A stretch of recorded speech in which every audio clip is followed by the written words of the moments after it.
Como é bom ouvir o Senhor falar conosco, não é? E Ele quer falar conosco nessa noite, nessa mensagem, nessa palavra que Ele me deu à tarde, e que Ele já confirmou, através da serva do Senhor, aquilo que Ele quer transmitir para nós. Amém? 1 Tessalonicenses, capítulo 5, verso 18.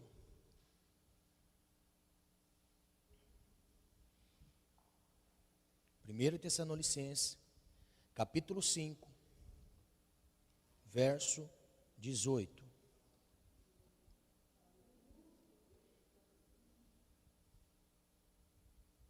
Amém? Você já achou esse texto? Então segura aí na sua Bíblia, põe o dedo assim, marcador, põe a caneta, amém? Abra agora em Mateus capítulo 6, verso 34. Mateus capítulo 6, verso 34.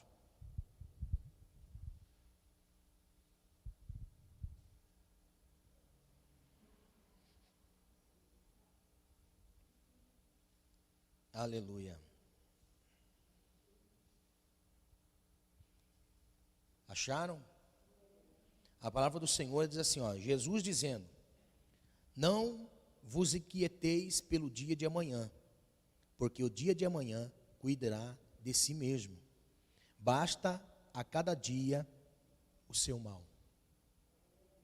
Olha só, foi Jesus quem disse isso. Foi Jesus quem orientou os seus discípulos acerca disso.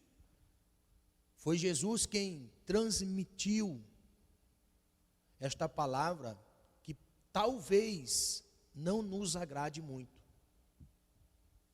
Não é? Jesus ele disse assim: não fiquem ansiosos pelo dia de amanhã. Não fique ansioso por aquilo que pode acontecer na sua vida. Porque cada dia cuida de si mesmo e apresentando a nós um mal. Basta cada dia o seu mal. Olha só. Se nós tivéssemos sentado na relva, porque aqui Jesus estava num sermão em público. Ou seja, Jesus estava numa posição que nem eu estou aqui, ó. Você está sentado ouvindo e eu estou falando de forma a transmitir a mensagem de Deus. E Jesus transmitindo a mensagem de Deus, ele vai ensinar sobre a ansiedade, sobre aquilo que pode tocar a nossa vida, porque não estamos imunes da ansiedade. Todo mundo está sujeito à ansiedade. Tem pessoas que têm ansiedade quando se aproxima do pagamento. Ai, não vejo a hora de chegar o pagamento. Não é? Ansiedade por ver um parente, ansiedade por ver um amigo, ansiedade por receber aquela resposta. Não é? Tem pessoas que ficam ansiosas porque estão aguardando ser chamado para começar a trabalhar. Enfim, a ansiedade toma conta do coração da pessoa. A ansiedade faz parte da vida social de uma pessoa. A ansiedade, ela pode nos roubar de Deus. Por quê? Porque Deus, ele não se limita ao passado, presente e futuro. Para Deus não tem isso. Deus não se limita àquilo que passou, àquilo que estamos vivendo e àquilo que vai passar, vai acontecer. Deus não se limita, porque Deus é eterno. Deus não se limita. E a ansiedade é excesso de futuro. Como o estresse é excesso de presente e depressão é excesso de passado.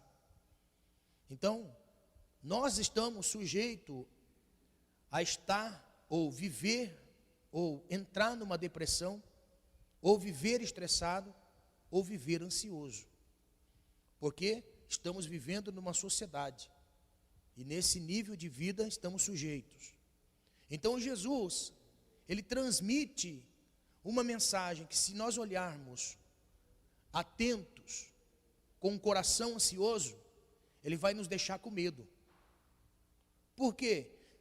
Se eu não posso ficar ansioso, e se Deus não quer que eu fique ansioso, então eu vou passar a ter medo, porque ele diz que cada dia tem um mal. Olha só, não parece uma coisa estranha Jesus ensinando isso? Parece uma coisa estranha que Jesus estava dizendo. Por quê? Porque se eu não posso ficar ansioso, eu passo a ficar com medo. Porque se a ansiedade me faz viver o dia de amanhã que não existe, agora o medo, porque cada dia tem um mal. Vai entender? E quem disse isso foi Jesus, o nosso Senhor. Aquele que transmite para nós a confiança e coloca em nós uma fé pelas suas palavras. Amém? Não dá para ficar com medo?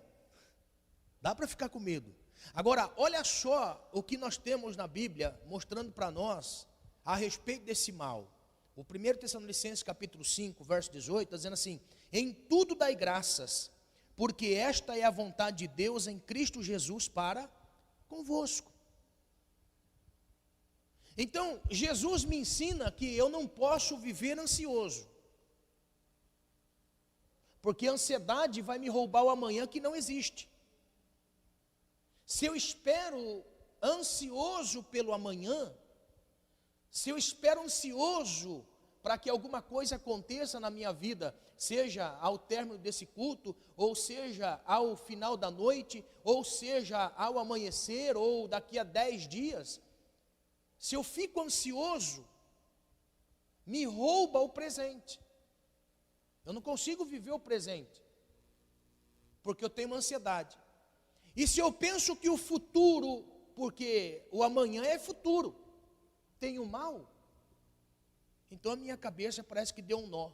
Aí vem a Bíblia mostrar para nós o que é que nós aprendemos com o mal. Em tudo dai graças, porque esta é a vontade de Deus. Então veja bem, será que Deus quer que nós venhamos dar graça porque nós batemos o carro? Será que Deus quer que nós venhamos dar graça porque eu vi meu filho adoecer?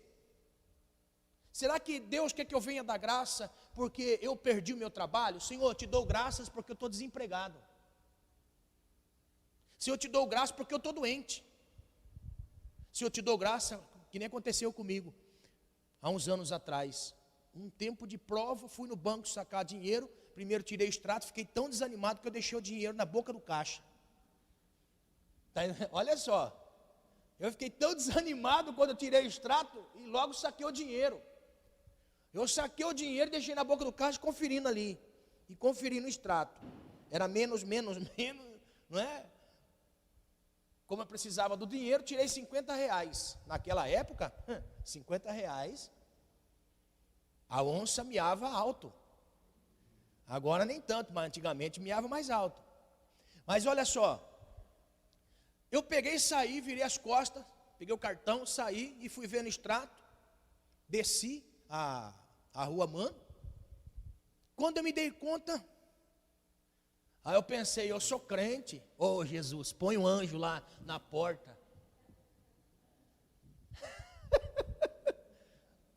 Não, eu tenho fé. Tem um anjo na porta do caixa, que não deixou a pessoa entrar. E fui na fé. Vai estar lá. Irmão, pensamento positivo não é fé, viu? Amém? Pensamento positivo, aquela canção assim, ó, vai dar tudo certo, não é? Você pega, preenche o currículo, aí o currículo prontinho, você começa a andar pela rua distribuindo, e você começa, vai dar tudo certo, é? Pensamento positivo não é fé. Pensamento positivo acaba quando nós enfrentamos o primeiro negativo na frente. É? O positivo, o pensamento positivo, ele só tem valor quando as coisas estão contrárias, mas eu penso positivo. Quando eu tenho uma notícia contrária àquilo que eu estava esperando, o pensamento positivo cai, mas a fé continua. Está entendendo? Então eu estou lá, ó, eu sei, Senhor, que vai estar lá os R$50. Cheguei lá no caixa, quando eu cheguei lá, estava lá? Ó, cadê o cinquentão? Está entendendo? Aí eu olhei assim, debrucei, olhei embaixo, não é? Mas olha só, é lógico que na hora você perde o sentido, mas depois Deus me fez entender uma coisa muito interessante. Para mim foi mal demais, Mas para aquele que achou, talvez tenha sido um grande bem. Vamos inverter as coisas? Deus começou a me ensinar, vamos inverter as coisas? E se você tivesse precisando e achasse 50 reais? A gente não ia dizer assim? Foi Deus que me deu. Está entendendo? Agora aí eu podia testemunhar assim, irmão, eu estava lá no caixa, saquei 50 reais, saí do caixa, quando eu voltei não tinha lá, o filho do diabo catou 50 reais na boca do caixa. Você está entendendo? Olha como que a nossa visão, a nossa mente, ela consegue atrelar o mal a Deus. Por quê? Eu perdi, então Deus é culpado, como que não pôde guardar? Enviou Satanás, não me protegeu, enviou o filho do Satanás e me roubou 50 reais. Olha só, muitas vezes nós achamos que mal que acontece conosco é algo que Deus quis fazer porque Ele não me ama, porque Ele me deixou, me esqueceu, todo mundo é feliz, eu não. Não tem aquela mentalidade que as pessoas têm assim, todo mundo é feliz, só eu que não, todo mundo tem, só eu que não, todo mundo faz, só eu que não, todo mundo, e eu não. Então eu começo a atrelar o mal que eu vivo a Deus. Se eu estou na fé, eu posso até ouvir a voz do capiroto, não tem fé, Deus não te ama. Está entendendo? É igual o desenho do Pica-Pau, de um lado tem o diabinho, só tentando ali, ó, e do outro lado tem um anjinho. Está entendendo? É lógico que isso é uma ilustração. Mas atrelar as coisas más à nossa vida é muito difícil sendo crente, sendo cristão, sendo filho de Deus, não é? Mas algumas coisas Deus quer nos ensinar a respeito do mal, quando o mal toca a cada um de nós. Porque se Jesus disse, basta cada dia o seu mal, então eu tenho que entender, eu estou vivendo bem, mas pode ser que algum dia eu venha viver o mal. Porque a cada dia vem o mal, a cada dia pode se proporcionar o mal sobre nós, e como que eu enfrento este mal, como que eu entendo este mal, de forma a eu entender, como Paulo diz, em tudo dai graças. Eu não dou graças pelo acidente, eu não dou graça pela enfermidade, eu não dou graça pela dor, pelo sofrimento, eu dou graças porque alguma coisa Deus quer me ensinar. Alguma coisa tem em mim que está fora e Deus precisa apertar. Alguma coisa está fora e Deus precisa dar uma coxadinha. Está entendendo? Então, o mal na nossa vida, muitas vezes, é algo que Deus permite para nos ensinar muitas coisas. E quando eu passo a entender isso, eu não dou graças pela dor, mas eu dou graças que Deus vai me ensinar em meio a essa dor. Jó era assim. Jó era o homem mais temente a Deus da sua época. Nas terras de Uz, não tinha ninguém mais temente do que Jó. Mas mesmo o temor de Jó e Deus dando testemunho, irmão, você imagine Deus dando testemunho, ou seja, Deus dizendo ao inimigo das nossas almas, está vendo lá, aquela pessoa é meu servo. Você não conseguiu manchar a índole dele, o caráter dele. Você não conseguiu manchar a vida dele. De tudo que você já fez à volta dele, você não conseguiu manchar. Ele é meu servo. Reto, temente, se desvia do mal, sincero. Jó, ele amava a Deus acima do que aquilo que Deus podia proporcionar a ele. Aqui está o segredo. Aqui está o segredo. Amar a Deus acima de todas as coisas. Aqui está o segredo. Mas olhe só, amar a Deus acima de todas as coisas não nos isenta do dia mau. Porque o dia mau quer nos ensinar alguma coisa. As coisas que nos acontecem quer nos ensinar. E nós precisamos de estar atentos. Por quê? Porque nós podemos perder a salvação da nossa alma se não entendermos o propósito daquilo que nós estamos passando. Jó, em todas as suas tentações, perdeu os bens, e por último perdeu a saúde, perdeu filhos, perdeu tudo.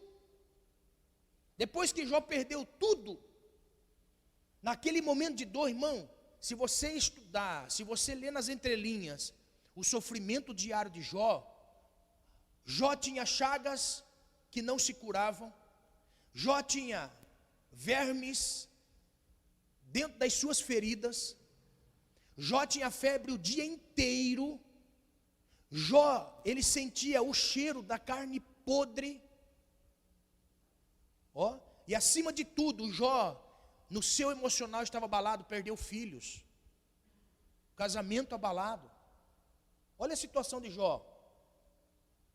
O livro de Jó é o livro que mais contém por quê? Porque quando nós estamos passando pela dor, a pergunta melhor que nós temos que fazer para Deus é: por que, Senhor? Me ensina. Me ensina. Porque Jó nos ensinou isso.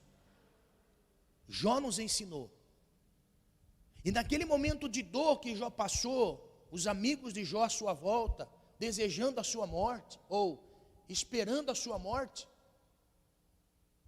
Jó estava firme em Deus, estava firme no Senhor. No capítulo 42, está ali um texto, no verso 2, e diz assim: bem sei eu que tudo podes, e nenhum dos teus pensamentos pode ser impedidos.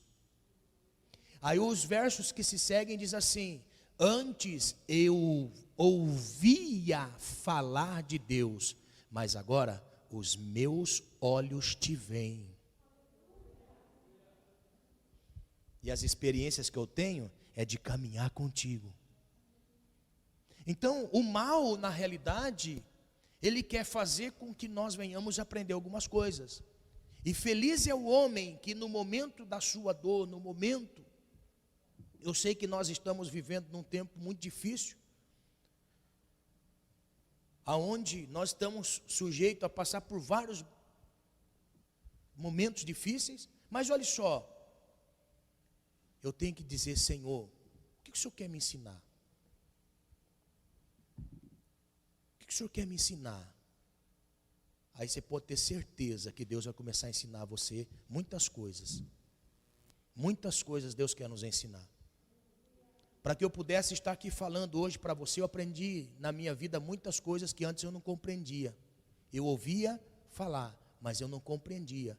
Mas Deus permitiu passar por muitas coisas para que eu pudesse entender que dar graças ao Senhor não é pela dor, mas é por aquilo que a dor me ensinou a passar.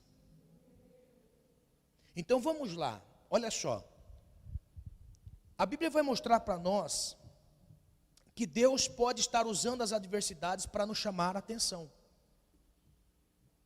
A irmã Josefa estava lá em Jaú, não tinha o que comer, não tinha o que vestir, uma miséria terrível, passando por um momento difícil, não é?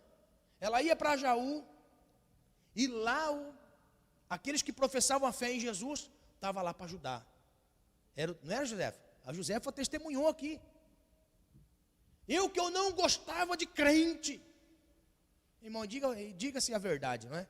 Acho que ninguém aqui gostava de crente, não é? Ah, irmão, quase que ninguém aqui gostava de crente. Hã? A verdade dói aí, ó. Está entendendo? Mas olha só, os crentes começaram a mostrar um lado da dor que a Josefa não conhecia.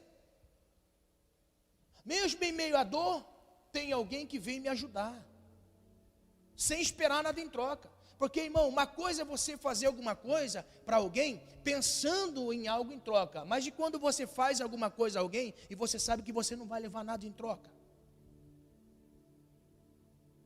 É aqui que está algo que Deus quer nos ensinar. A dor nos ensina muitas coisas. Primeira coisa, se eu não conheço a Deus, a dor está me chamando a atenção para algo.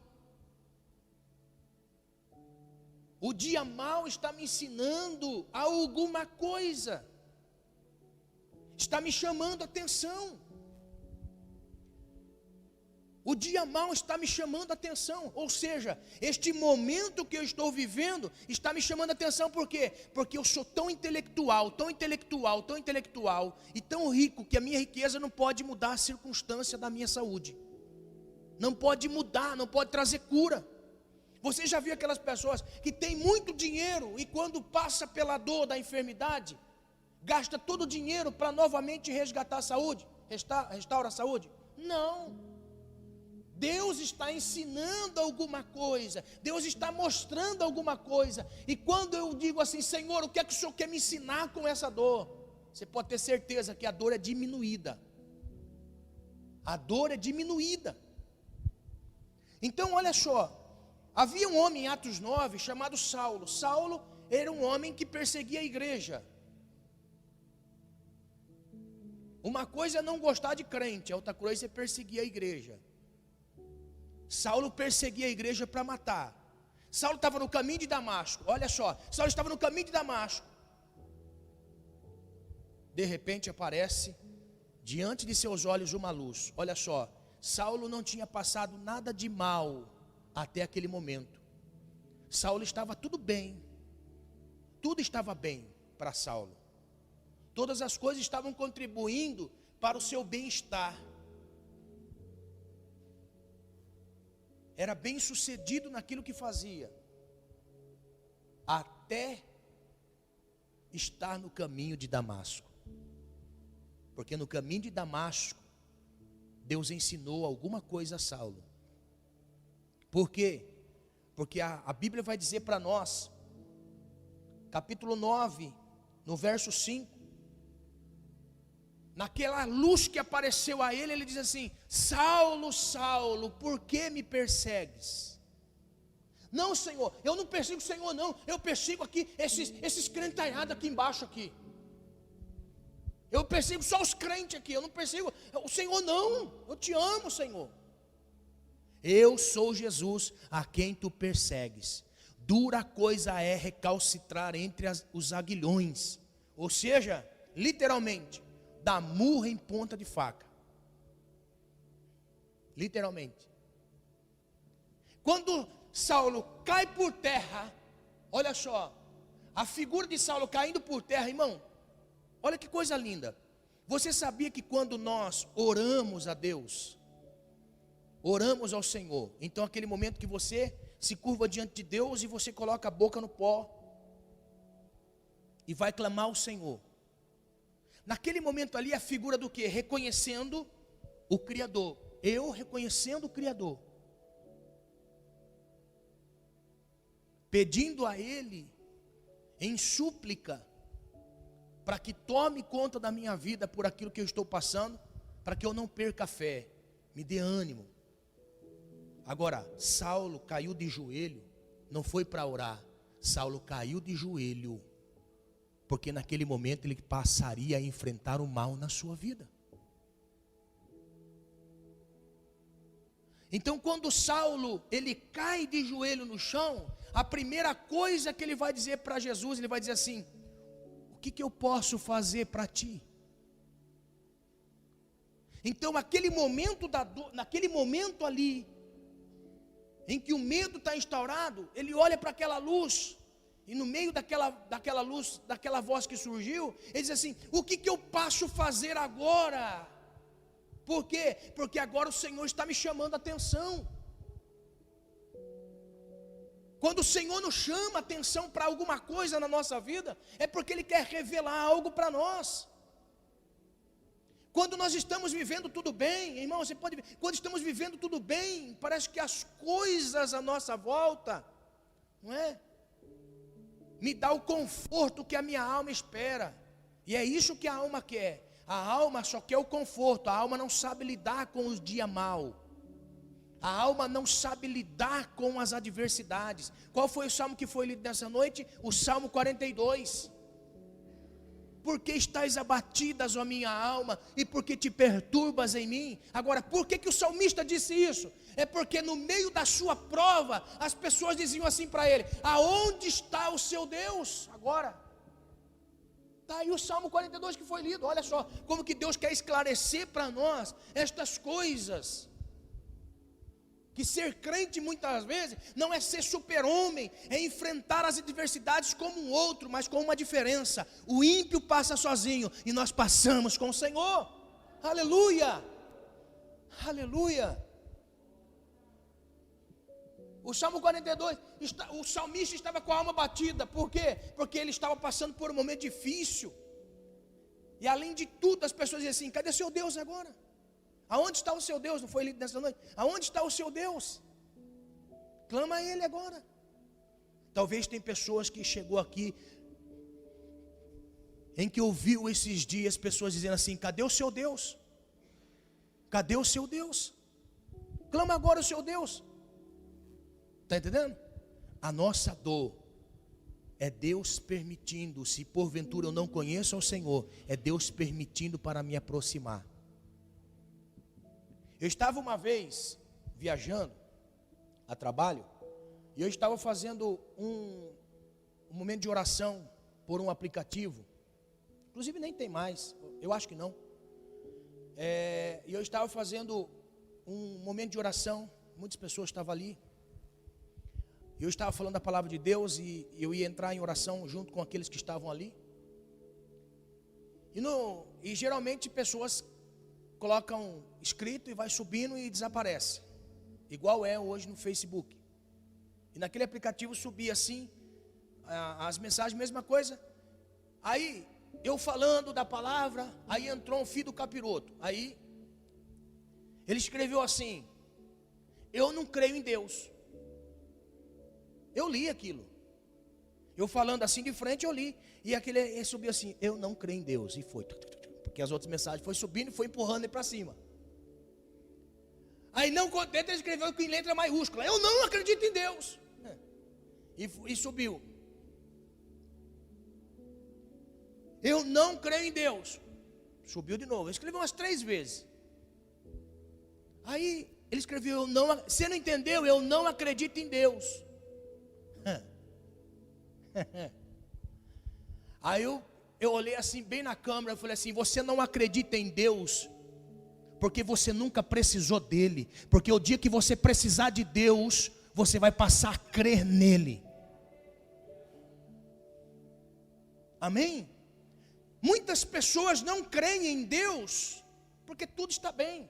Tem até os filhos do diabo dizendo assim que é servo de Satanás. Tem a igreja de Satanás, a Bíblia de Satanás, os apóstolos de Satanás. Tem uma religião que é a igreja de Satanás. Está lá entronizado. Passou esse tempo atrás, tinha um vídeo mostrando. Estava lá o altar de Satanás, os apóstolos de Satanás e os adeptos de Satanás naquele ambiente, dizendo que eles eram servos fiéis de Satanás. Eu escrevi no comentário: mas é lógico que é fácil dizer que é servo de Satanás. O cara tem um carro com ar-condicionado, o cara tem casa com ar-condicionado, o cara não tem doença, não tem enfermidade, não tem problema nenhum. Ele pode dizer que é servo de Satanás e que Deus não existe. Mas e o dia que ele se deparar com o lago de fogo que queima em fogo e enxofre na eternidade? Será que lá ele vai dizer que queria ser servo de Satanás? Olha só, está entendendo?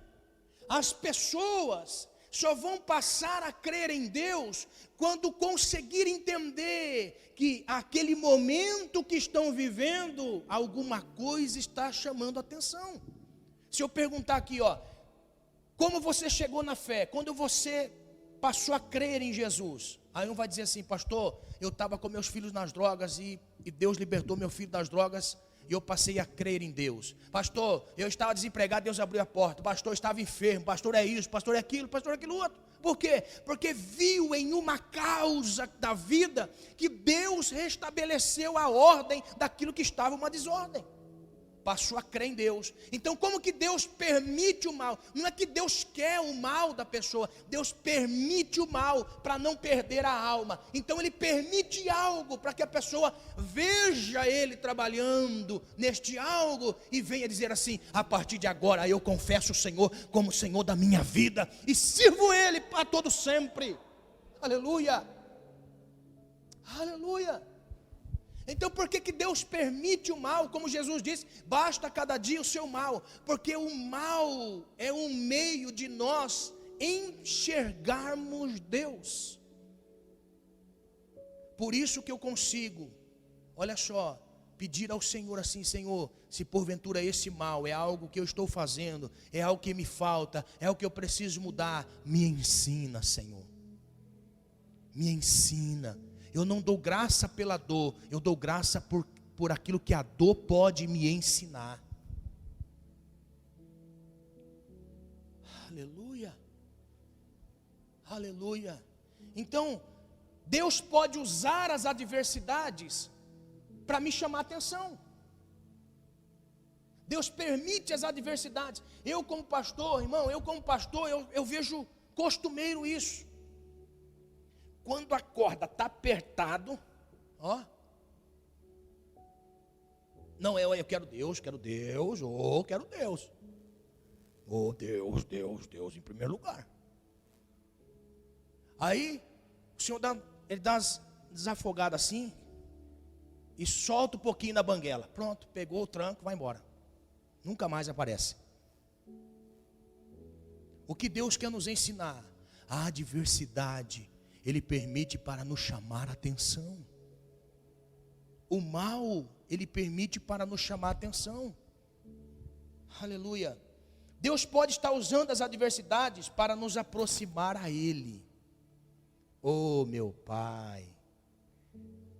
Irmão, aprenda algo. Deus nunca quer tirar aquilo que nós temos. Aí eu pergunto assim: o que você tem? Deus não quer tirar nada do que nós temos. Aí eu pergunto assim: o que você tem? Ah, pastor, tem um carrão. É seu? Não é não. Não é não, deixa de pagar. Deixa de pagar os mensais. Hã? É não, o guincho para na frente. Não paga IPVA. Não, pastor, tem uma casa. Tem não. Tem não. Não paga IPTU. Está entendendo? Não, pastor, eu tenho um trabalho. Fracassou o serviço. Patrão. Eu tenho saúde. Tem não. Nós somos uma caixinha de surpresa. Sabia? Nós somos uma caixinha de surpresa. Você pode acordar bem e à noite nem deitar na cama. Tinha um amigo meu que trabalhava comigo na empresa. Ele trabalhava das 10 da noite às 5 da manhã. Das 10 da noite às 2 da manhã. Das 10 às 2. Saiu do trabalho 2 horas da manhã, chegou na sua casa, tomou um banhão, deitou na cama. Quando deu 11 horas da manhã, a esposa percebeu que ele não tinha acordado nem para dar um oi. Chegou na cama, foi cutucar ele, não se movia. Pegou na sua mão gelada, partiu para a eternidade. Nós somos uma caixinha de surpresa. Nós somos uma caixinha de surpresa. Nós não temos nada. Por isso que Deus não quer tirar nada de nós. A única coisa que nós podemos dizer assim, ó, isso aqui é meu. Sabe o que é? O Espírito de Deus em nós. Isso que nós temos de maior valor em nós. Deus não quer tirar as coisas. Porque nada das coisas é nossa. Agora, quando nós estamos passando pela adversidade, você pode ver, isso parece que é automático. Quando estamos passando pela adversidade, é que nós estamos em Deus, próximo de Deus. Deu uma folgada, distanciamos dele, perdemos ele. Davi é uma figura que nos inspira. O homem segundo o coração de Deus batia na terra, Davi. Davi era servo do Senhor, de forma, coração de Deus bater no céu, o de Davi bater na terra. Davi errou, falhou. E pelo seu erro, quando ele caiu em si, ele disse: Senhor, não tire de mim o teu Santo Espírito, porque é realmente o que eu tenho, Senhor. Não tire de mim o teu Santo Espírito. Agora, aquilo que eu penso que eu tenho, é que na realidade eu não tenho. Aquilo que eu penso que tenho, na realidade eu não tenho. Mas aquilo que realmente eu tenho, Senhor, que é o teu Espírito em mim, não tire de mim, Senhor. Ó, sabe o que nós aprendemos com o dia mau? É que a adversidade tem poder de nos atrair a Ele.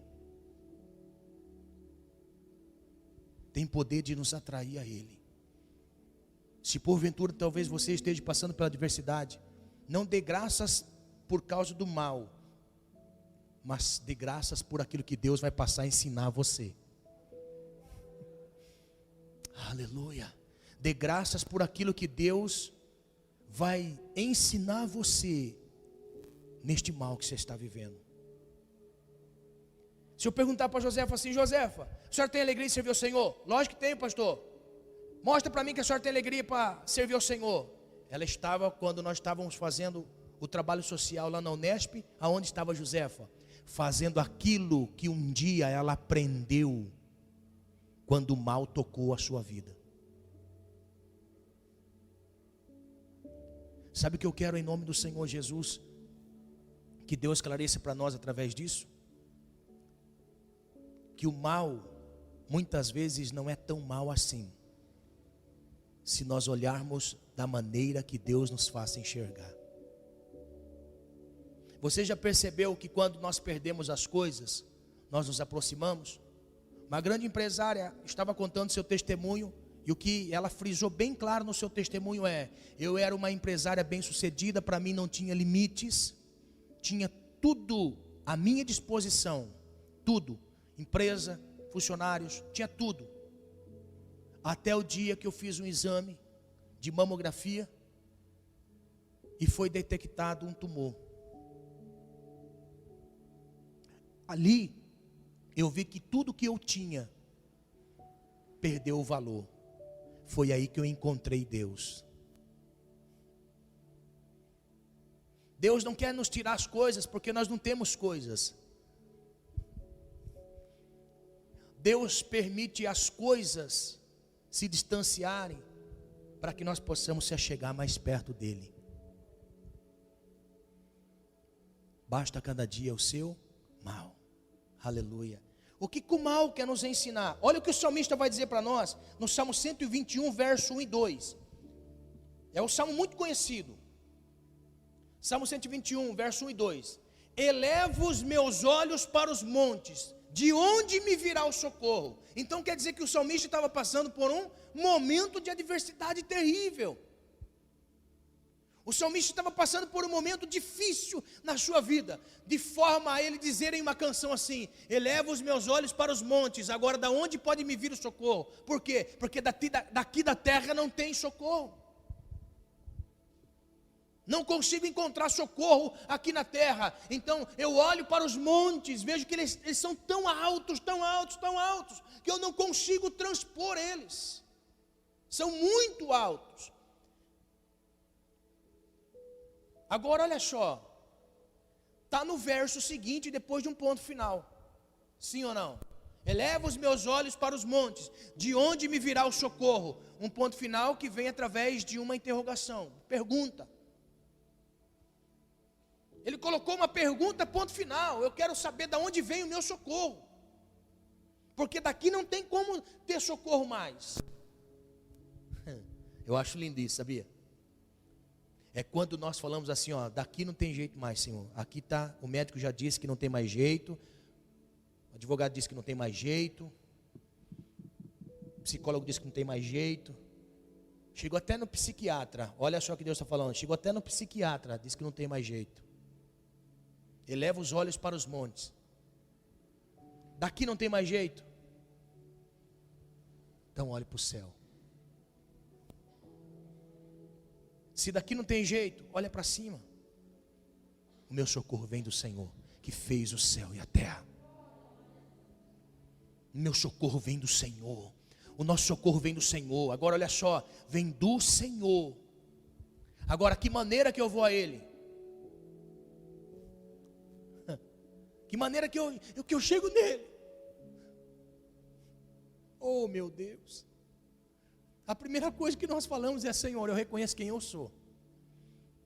Você sabia que é na oração modelo que Jesus nos ensina? Mateus capítulo 6, a oração modelo. Abra lá, Mateus capítulo 5. Mateus capítulo 5. Capítulo 6, perdão. Capítulo 6, olha só.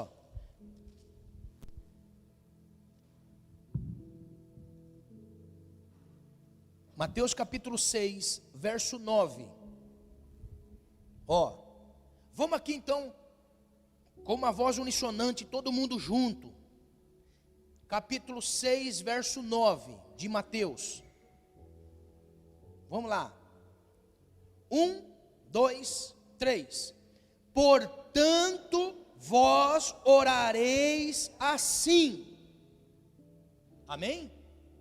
Então vamos lá.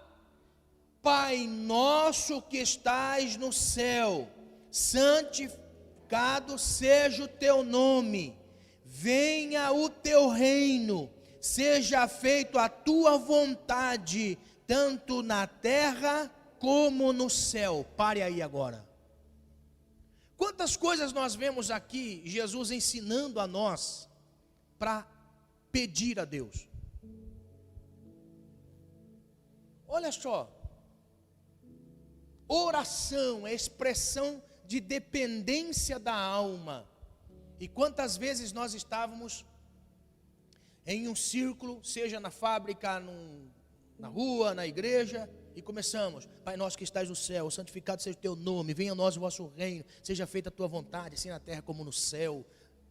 Pão nosso de cada dia dá-nos hoje. Ó, agora olha só, a oração que Jesus ensina não é para pedir de imediato: Pai me dá, Pai me dá, Pai me dá. Nós atrelamos, irmão, nós atrelamos a oração modelo chamada de Pai Nosso por muitos, de uma oração para pedir ao Senhor. Nós somos catequizados a fazer essa oração só para pedir a Deus. Não, tá lá, pecou, reza lá tantos Pai Nosso, Ave Maria, querido Deus Pai, vai lá. Pecou? Então a penitência vai ser orar. Olha só, você já percebeu que nós atrelamos a oração a pagar pelo perdão? Atrelamos a oração a pagar pelo perdão. Por quê? Porque eu pequei, então vai orar Pai Nosso. Antigamente, né, Agostinho? Ah, você fez coisa errada. Ah, então vai ajoelhar no milho e vai orar o Pai Nosso. Nós atrelamos o Pai Nosso a súplica, rogos de perdão. Agora olha só, aqui Jesus começa a mostrar para nós a respeito dessa oração modelo, que não é para pedir perdão, que não é para pedir alguma coisa, que não é para se desculpar de algo. Aqui Jesus está dizendo assim, ó, é reconhecimento de quem Deus é. A primeira parte da oração não é pedir ao Senhor. A primeira parte da oração é reconhecer que nós temos lá no céu um Deus que é Pai. Aleluia. Aleluia. Um Deus que é Pai. Agora olha só, irmão, muitas vezes se atrela Pai a porrete, caibro, chicote, não é? Mas Jesus fala assim: nós temos um Deus lá em cima que Ele é Pai. Agora a característica do pai: o filho pródigo matou o pai, pediu aquilo que era como a herança que ele tinha, ou seja, por direito, pega tudo e vai embora. Agora olha o pai mesmo sabendo que o filho matou ele para si, dentro do coração do filho pródigo, ele matou o pai. Pediu herança antes do tempo. Mesmo indo para terras distantes, o pai nunca fechou a porta. O pai estava na varanda esperando. Ele vai voltar. Ele vai voltar. Aleluia. Ele vai voltar. Irmão, sabe por que o pai ficou na varanda esperando? Porque o primeiro que viu foi o pai, não foi o irmão mais velho. O texto vai mostrar para nós que o primeiro que viu o filho que foi embora voltar foi o pai. Não foi o irmão mais velho. O irmão mais velho só chegou por causa do barulho da festa. Agora você imagina, o pai, desde quando o filho saiu, o pai estava lá fora esperando o filho voltar. Ele vai voltar. Olha que pai, irmão. Olha que pai. Por que o pai disse assim para ele assim: você não vai sair de casa e eu não vou te dar herança. O pai só permitiu ele sair de casa e receber a herança porque o pai sabia pela experiência de vida que não é a riqueza, nem a posição, nem o status que nos faz nos tornar uma pessoa na sociedade. O que nos faz tornar uma pessoa na sociedade é um caráter, e é isso que o pai entendeu. O caráter do pai, do filho pródigo ele vai voltar, porque a parábola que Jesus conta é para mostrar o que o pai pensa a respeito dos seus filhos. Deus permite, irmão, nós vivemos regaladamente, Deus permite passarmos momentos, Deus permite tudo, mas Ele sabe que o dia mau chega, e o dia mau chegando, tem que o filho lembrar: eu tenho a casa de meu pai.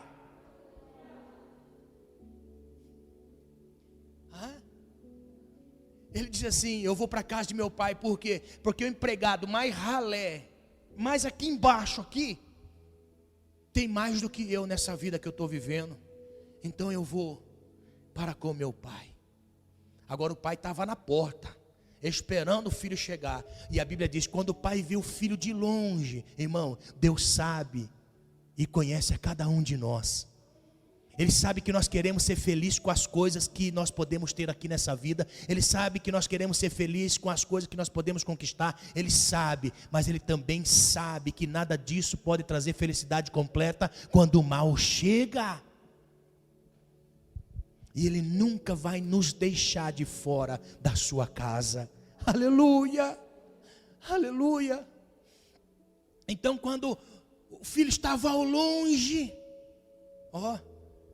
ele saiu correndo, desembestado atrás do filho, e o filho disse: pai, pequei contra o céu e pequei contra ti, não sou digno de ser seu filho. Ele falou: imagina, meu filho, já mandei preparar o cabrito, tem lá separado uma troca de roupa, e tem um anel para colocar em você e uma sandália nova nos seus pés. Sabe quando nós passamos pela adversidade que Deus quer nos mostrar? Que nós temos um pai. Que nós temos um pai. E esse pai nos ama de tal maneira, é por isso que Ele permite as adversidades, porque Ele não quer nos perder para as coisas. Ele sabe que as adversidades vai dar num caminho final, tristeza e amargura da alma. Mas o Pai, que é tão amoroso para conosco e misericordioso, clemente, é que Ele espera a cada um de nós voltar depois das batalhas que nós fomos enfrentar e não conseguimos vencer, e chegarmos a uma conclusão: eu errei, Pai, eu errei. As adversidades vieram sobre mim, vieram para me ensinar. Agora você já percebeu o filho que estava na casa? O filho mais velho que estava na casa? Nunca passou pela adversidade, mas também nunca experimentou o que o pai podia dar.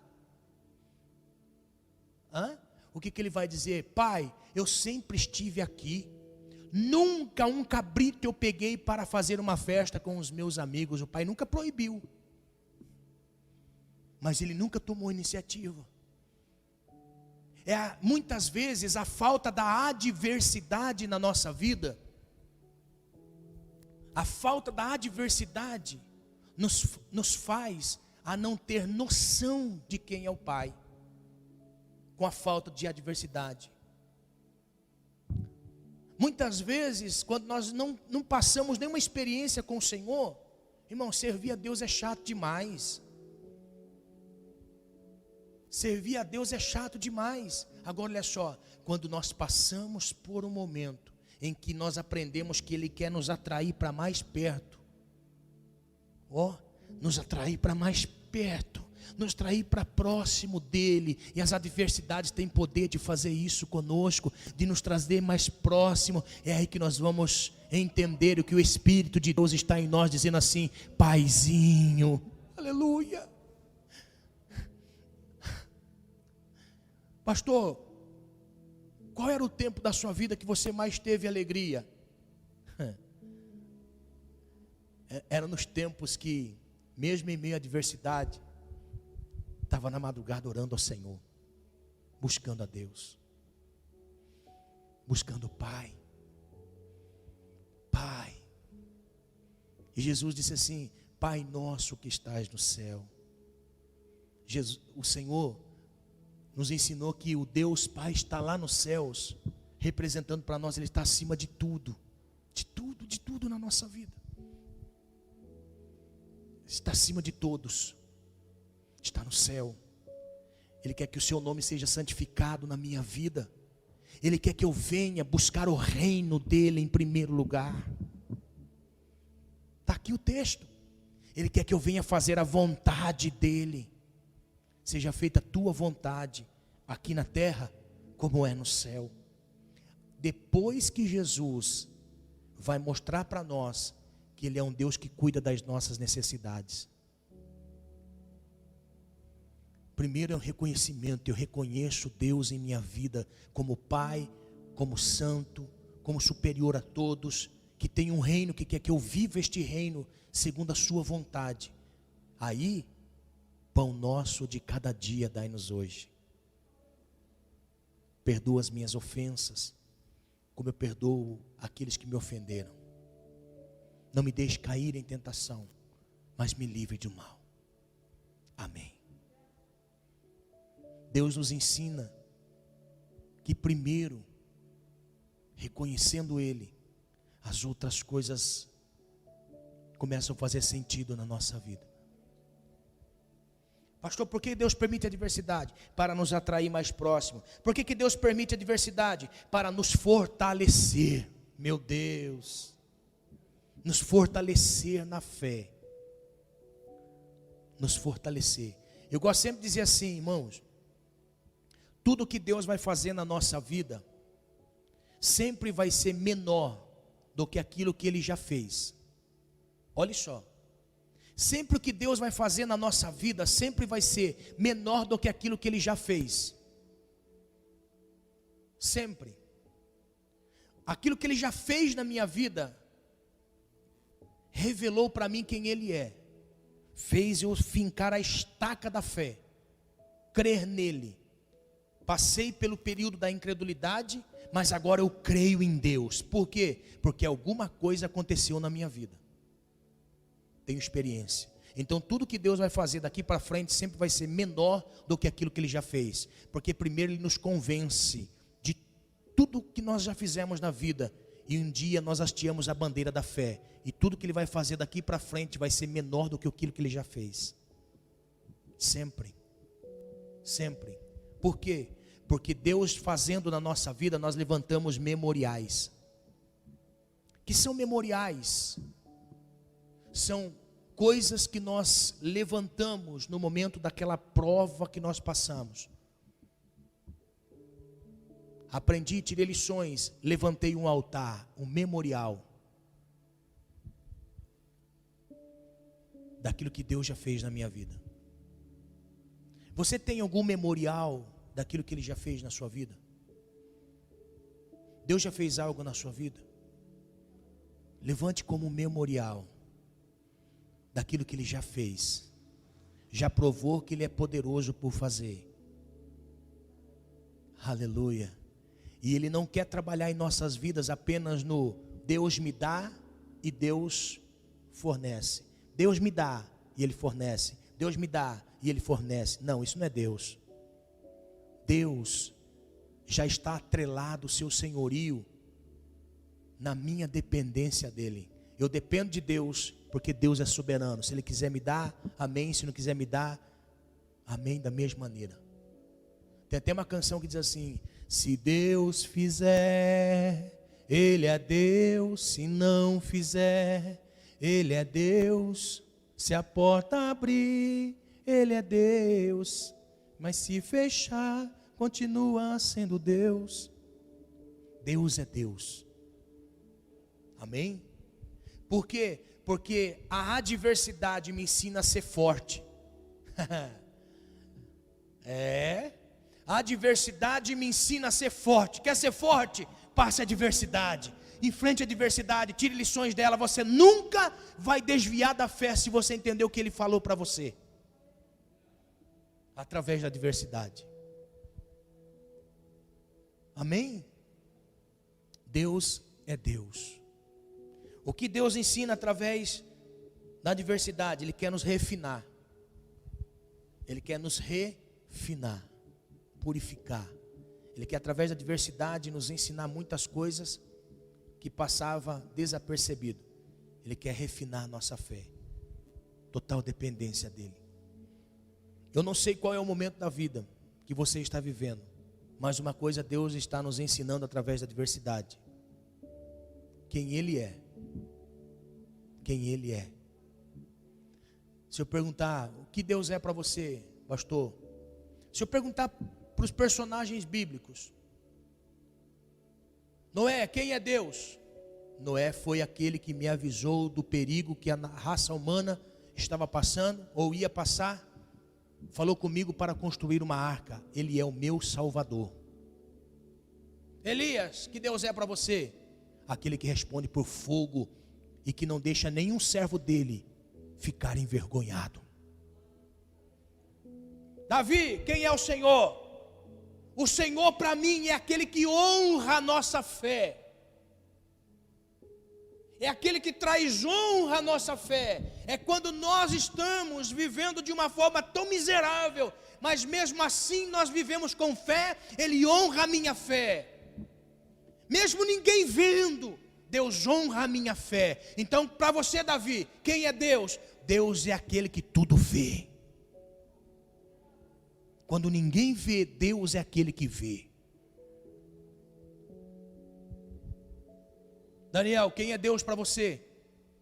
Deus é aquele que livra de toda calúnia, oposição, todo enfrentamento invejoso. Deus é aquele que me guarda dos meus inimigos. Daniel, na cova dos leões, viu Deus guardá-lo, porque foi tramado contra ele. Então Deus é o meu guardador. Vou perguntar para você, quem é Deus para você? Pastor, Deus é aquele que me curou da coluna. Não é assim, irmã Lúcia? Que me curou da coluna, onde não tinha macumbeiro, não tinha feitiço nem feitiçaria, aonde não tinha magia negra. Nós éramos todos pequenininhos assim. Meu pai saía viajar, minha mãe ficava em casa para cuidar de nós, tudo pequenininho. Botava rodo debaixo do braço, vassoura debaixo do braço para andar. Hoje está aí, vai para baixo, para cima, não é? Quem curou? Deus. Deus entrou com salvação na sua casa. Se eu perguntar assim, quem é Deus para você, pastor? Deus é o Deus que me curou, Deus é o Deus que abriu porta, Deus é o Deus que me abençoou, Deus é Deus. Agora eu quero dizer em nome do Senhor Jesus, todo mal que porventura você viver daqui para frente, em nome de Jesus não recue, continue confiando nesse Deus que já interviu na sua vida, interviu na sua causa, interviu na sua vida, na sua casa. Em nome do Senhor Jesus. Se Ele já fez na sua vida, continua de pé, não retroceda, continue de pé, caminhando. Por quê? Porque alguma coisa Deus quer ensinar você através dessa sua dor, dessa sua adversidade. Em nome do Senhor Jesus, continua na fé, porque Deus vai honrar a sua fé. Deus não vai te deixar desta maneira. Deus não desampara os seus filhos, Deus não desampara quem quer que seja. Deus continua cuidando de nós. Deus continua cuidando de nós. Em nome de Jesus, continue confiando no Senhor, Ele vai honrar a sua fé. Amém? Você crê nisso? Crê mesmo? Se coloque de pé em nome do Senhor Jesus. Não esmoreça. Irmão, você sabia que o inimigo, ele quer sempre nos ver abatido? Sempre ele quer nos ver abatido, porque ele não sabe o que Deus tem na nossa vida. Ele não sabe o que Deus tem na nossa vida. Ele não sabe, a única coisa que ele sabe é nos tentar naquilo que nós somos tendenciosos a cair. Então ele trabalha dia e noite naquilo, trabalha dia e noite naquilo. Ele sabe que o ponto fraco é aquele, então ele trabalha ali, trabalha ali, trabalha ali, trabalha ali. É assim que nós entendemos que ele trabalha. Jesus 40 dias, sem comer, aonde ele foi trabalhar em Jesus? Na fome, na necessidade física. Se tu és filho de Deus, transforma essa pedra em pão. A minha necessidade atrai as artimanhas de Satanás para nos destruir. Seja forte.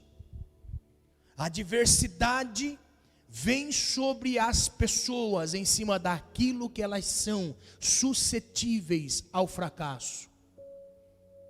Proteja essa área e peça a Deus te ensinar, se porventura está sofrendo em relação a isso. O inimigo luta, e ele quer te ver no chão. Se ele dá a primeira investida, você fica triste. Dá a segunda investida, consegue tirar a fé. Dá a terceira investida, o ânimo. Em nome do Senhor Jesus, entenda que esta diversidade que ele preparou, ele está conseguindo travar. E se ele trava, ele derruba. Então aprenda uma coisa: o único lugar que você pode entrar, que o inimigo não tem poder, é no seu quarto. O único lugar que você pode entrar para se preparar para a guerra é no seu quarto. Porque Jesus disse: entra no quarto, fecha a porta, porque fechando a porta, nenhum ambiente em você está aberto. Fecha a porta, tranca com a chave. Aqui, nada aqui dentro pode roubar você de Deus. Tranca a porta, fale com Deus, busque a face de Deus, reconheça Deus em sua vida. E aqui dentro, Deus vai começar a mostrar e revelar coisas para você. Você vai ser vencedor. Você vai ser vencedora em cima daquilo que Deus permitiu você passar. Deus permitiu passar certas coisas, tire lições. Tirou lições, aí vem Deus e te aprova. Pastor, estou passando na prova. Glória a Deus. Glória a Deus, pastor, passando na prova, glória a Deus. Porque não tem ninguém que faça a prova e repita com esse Deus. Sabia? Não tem ninguém que passe a prova e não glorifica a Deus. Não tem ninguém que passe a prova. Agora, pastor, estou na prova. Pastor, continuo na prova, pastor. Pastor, continuo na prova. Pastor, estou na prova. Alguma coisa está errado. Prova, ela vem de vez em quando. Provou, passou, não passou, repetiu, prova lá na frente de novo. Passou, passou, então agora caminha. Está entendendo? A prova vem para nós para provar a fé. Provou, passei, repeti, lá na frente você vai ter outra prova. Agora você vai continuar caminhando. Tirou lições? Tirei. Dos erros? Muito, Senhor. Aprendi muito. Então agora daqui para frente vai chegar outra prova. Você vai passar as lições de que você passou pela primeira vez. Aprendeu? Aprender. Então em nome do Senhor Jesus, caminhe com o Senhor, caminhe. De prova em prova, o Senhor vai edificando a sua fé, revelando quem Ele é na sua vida. Em nome do Senhor Jesus, entenda, você vai ser mais poderoso, mais poderosa, quando passar a entender que em todas estas provas, Deus quer colocar você em um lugar maior e melhor. Porque tem pessoas que precisam de nós. O apóstolo Paulo, nas suas cadeias, ele falava assim: estas cadeias, para mim, tem dores terríveis, mas para vocês, tem edificação. Edificação. Em nome do Senhor Jesus. Se você está passando pela prova, como Jesus disse, basta cada dia o seu mal, está vivendo o mal, renda graças ao Senhor por aquilo que Ele vai te ensinar. Ele vai te ensinar coisas lindas, porque lá na frente vai ter pessoas precisando daquilo que você já passou. Você recebe essa palavra?